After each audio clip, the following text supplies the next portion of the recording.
नाही नाही, पीवायक्यू आणि रिडिंग हे सायमल्टेनियसली होतं. हा तर त्याच्यानंतर लगेच त्या मायक्रो फिल्मवर आलेले की PYQ हो हो करून घ्यायचे. हो. पण मी रिकमेंड करेल की फुल लेंथ पेपर बघायचं, कारण की तुम्हाला रिलेटिव्ह डिस्ट्रीब्युशन समजतं मार्कांचं. की नाही, इकॉनॉमिक्स म्हणजे फक्त पॉवर्टी नाही, म्हणजे 5 year प्लॅन आहे, सस्टेनेबल डेव्हलपमेंट आहे, पॉप्युलेशन आहे. So पूर्ण पिक्चर म्हणजे सुरुवातीला पीवायक्यू ज्यावेळी बघता, इट इज नॉट नेसेसरी तुम्हाला त्याला सॉल्व्ह झाले पाहिजे.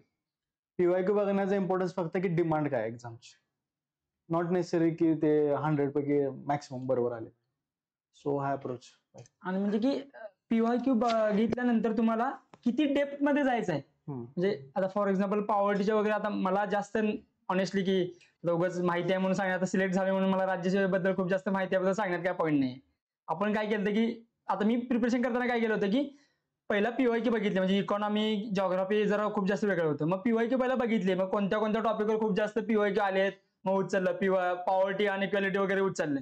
मग त्यावरच्या त्या कमिटीचे ते अंक, त्यानंतर वर्ष, मग हे जी ज्यावेळी तुम्हाला गोष्टी कळणार नाहीत तोपर्यंत सांगणार नाहीत, मग त्याची पण ट्रिक असते, लक्षात ठेवायच्या पण गोष्टीचे ट्रिक असतात.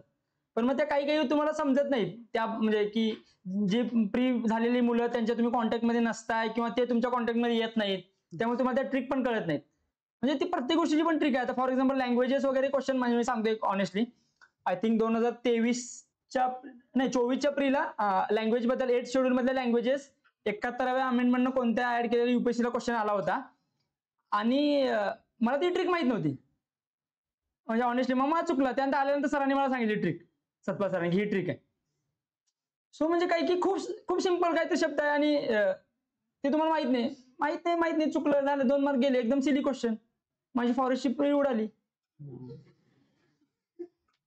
हे किती एकदम की ऐकल्यानंतर असं वाटलं की अरे भाई, 4ला गेल्यावर सांगितलं असतं तर मला क्वेश्चन बरोबर आला असता. मग हे जोपर्यंत तुम्ही कनेक्ट नाही होणार ना, मग तोपर्यंत तुम्हाला हे समजणार नाही, म्हणजे मला असं वाटतंय. आणि ऍक्च्युअली पीवायक्यू अनालिसिस हा खूप असा वेग वर्ड. पीवायक्यू अनालिसिस म्हणजे काय, फार डोकं नाही लावायचं की त्यात अजून खूप एक्स्ट्रीम असते, मी 4ही ऑप्शनचा अभ्यास करेन असं नसतं. तुम्ही आज फॉर एक्झाम्पल 24चा पेपर आज बघा, फार डोकं लावू नका, पेपर बघा. उद्या 23चा बघा, परवा 22चा बघा, आणि हे सर्व एक सिरीज झालं ना, तुमचं एक ऑटोमॅटिकली सगळे इंटरलिंक होतं की नाही, हा क्वेश्चन रिपीट झालाय किंवा ही थीम रिपीट झाली. सो ते सबकॉन्शियसली होतं. ओके, त्यासाठी असं वेगळे कॉन्शियस एफर्ट घ्यायला लागला. फक्त इम्पॉर्टंट काय की तुम्ही डेली बघणं हे इम्पॉर्टंट आहे.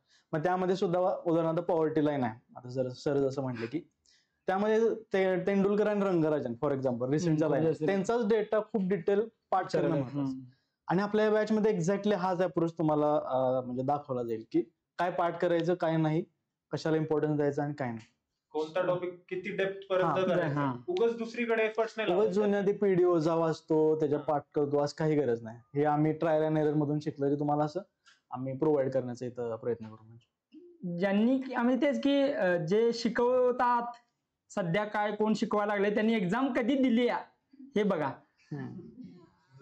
हा म्हणजे की त्यांच्या वेळची एक्झाम आणि सध्याची एक्झाम खूप जास्त फरक आहे. तसे पेपर आपल्याला दिले की सगळे पास होऊ आपण. सो हा खूप जास्त फरक आहे. एक्झाम खूप जास्त इव्हॉल्व झाल्या, खूप म्हणजे खूप, आणि आपण कोपअप करणं खूप जास्त गरजेचं आहे. मग हे कोणी सांगणार की ज्यांनी ऑलरेडी कोपअप केले त्यासोबत, जे ऑलरेडी जातात त्याच्यातनं, आणि प्रीची जी आहे ना ती खूप जास्त चाळण आहे, त्याच्यामध्ये आपल्याला थांबायचं आहे, जायचं नाही आतमध्ये. जे थांबले त्यांना मेन्स द्यायला मिळणार आहे, जे गेले त्यांना मेन्स द्यायला मिळणार नाहीये. सो आपल्याला त्या चाळणीत अडकावायचं आहे काही पण करून. मग तुम्हाला आता एक क्वेश्चन सांगतो, राज्यसेवेचा मला आठवतोय, आय थिंक तो नंबर ऑफ इमेजेस वाला क्वेश्चन 2023ला आला होता आणि 24ला परत रिपीट झाला, तरी तुम्हाला ते उत्तर आलं नाही. मग पीवायक्यू करताय, कसलं पीवायक्यू करताय तुम्ही?